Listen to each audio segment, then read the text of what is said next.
tôi con nhẹ nó được có này tê tê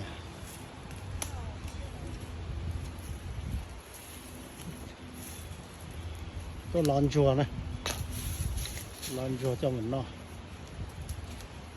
cho nó thì lo tôi lo chứ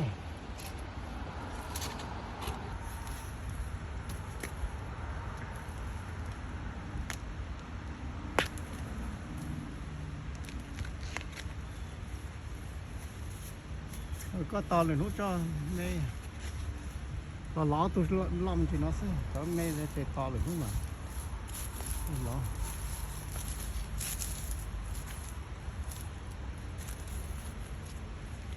bây giờ lúc chỉ gì đó tôi sẽ cho video đi để tôi ló tới giờ lúc tới giờ thì có to củi lúc lì sẽ có lúc lì gì nhớ chỉ lì ló tôi lo rồi có thể chỉ có cơ.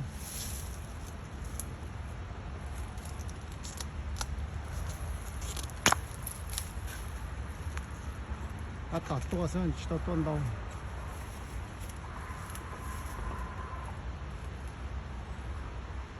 nó phải cái một cái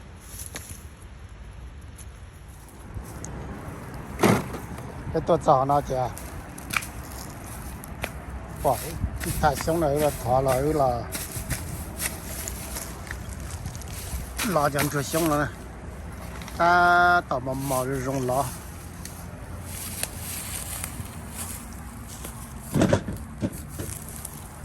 đấy vào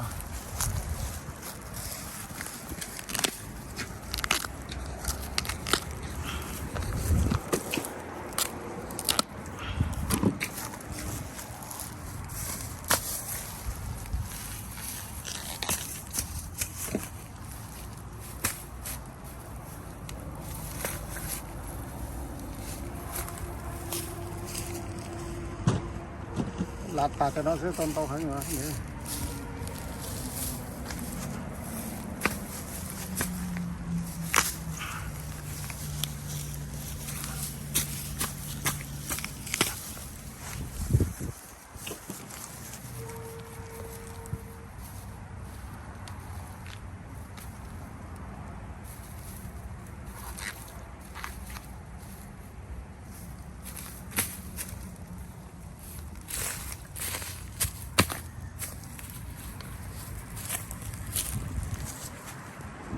Pretty cool.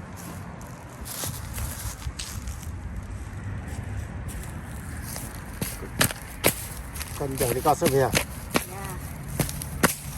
bây giờ không bị cả là để lon cho thì nó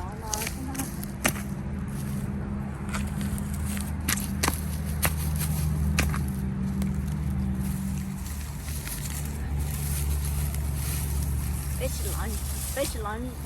cho bé chờ Ta xuống đó này nhóm được có chút tàu xin này giờ ta cho nó chờ khỏi cái cáp bị nhảy chua lên nó lại ta xin mà nó bún đá cho lại bún đá nó chỉ tôi lo ta xin này như tôi đỡ vào chứ đó là như tôi đỡ vào tới tàu bay đã nó lại lo có tả thế giờ mình chả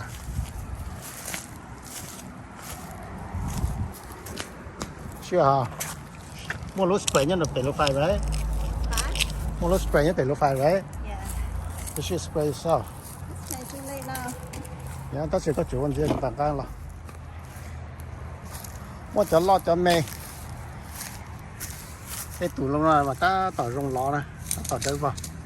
chứ mua cho nó lo rồi cái này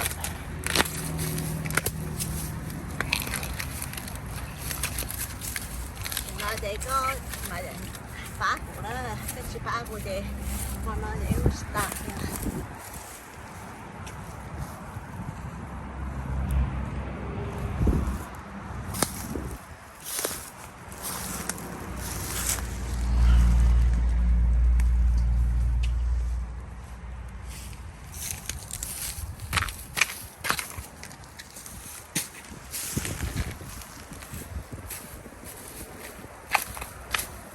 cái nó lúc chỉ lì lâu lì chỉ lì đó thì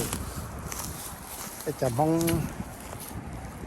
giá trâu nô có lấy nào lấy sau có lấy nào cho gì mà trâu về trên nhà nó chỉ vặt tôi là cho chùa sống nào nếu cô chị thì muốn ăn đau tới mà con bỏ mình cả cho ấy là mua cái thay nhau mình cả chế thì con thọ thì lấy những cả thế đầu tiên mình cả nói là cho sẽ là chuyện nhẹ sống hàng này giờ phải đi đi thì con một nhóm tôi thấy con bỏ tới khỏi này đó là muốn ăn đau thì nó chỉ cho nó chỉ lo tôi phải nó chỉ cho chùa nó chỉ là mất gì á có chế chứ còn mình cho lo tôi xí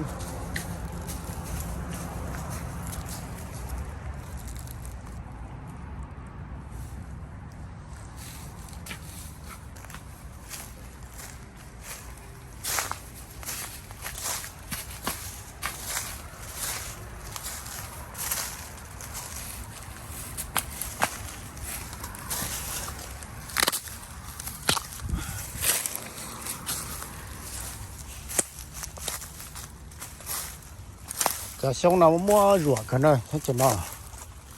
tua nó mà làm một cái tổ chế chế tâm đã đây chỉ là đây chỉ liền sẽ chỉ bọn rửa nhân dâyอยู่liền cho especially hạt xong nó chỉ muốn rửa chơi nó tới chừng nó tới chừng lo còn từ là dòng xong chỉ mua rửa này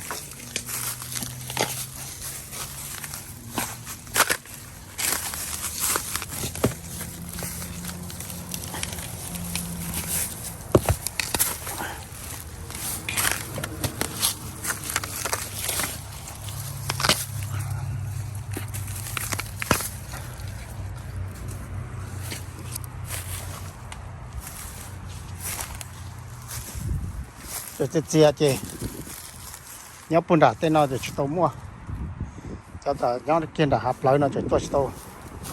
đau hành tất nhiên mà nhớ là khó phải nói là muốn đó ta phải nói chỉ nếu cô tuôn nó đau rồi thế that's pretty nice to get there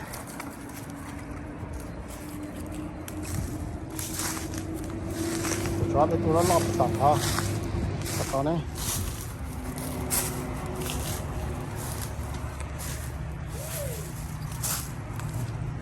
go down here. So I can pick up a big one down here. That's pretty cool.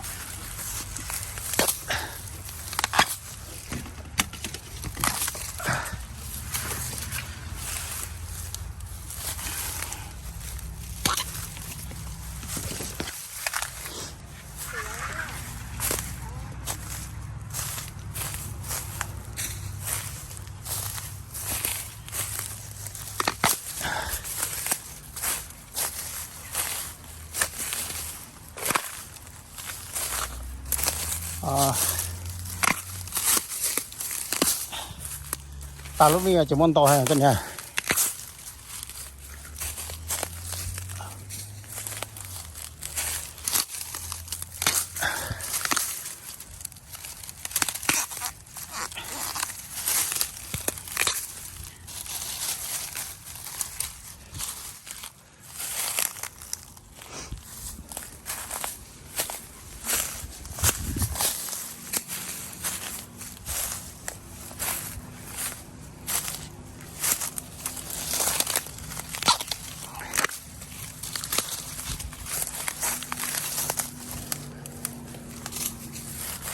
pretty cool. Có lon chua nó dễ khó.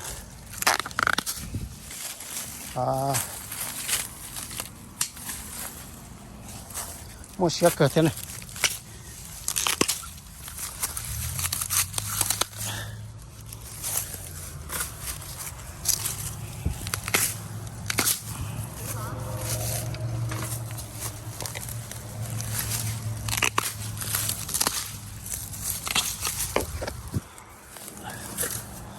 Là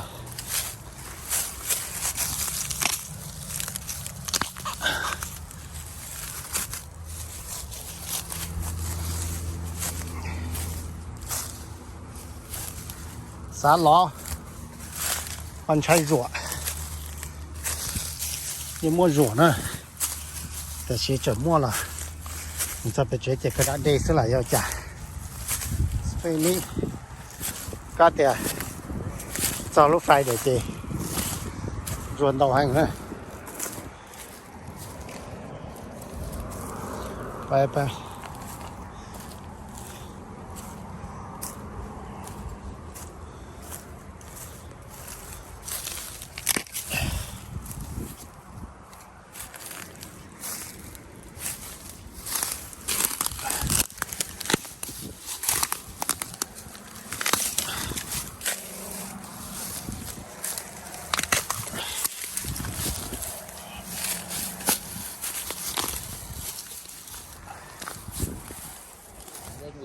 Man to cut trees, and I just know a lot of people. oh okay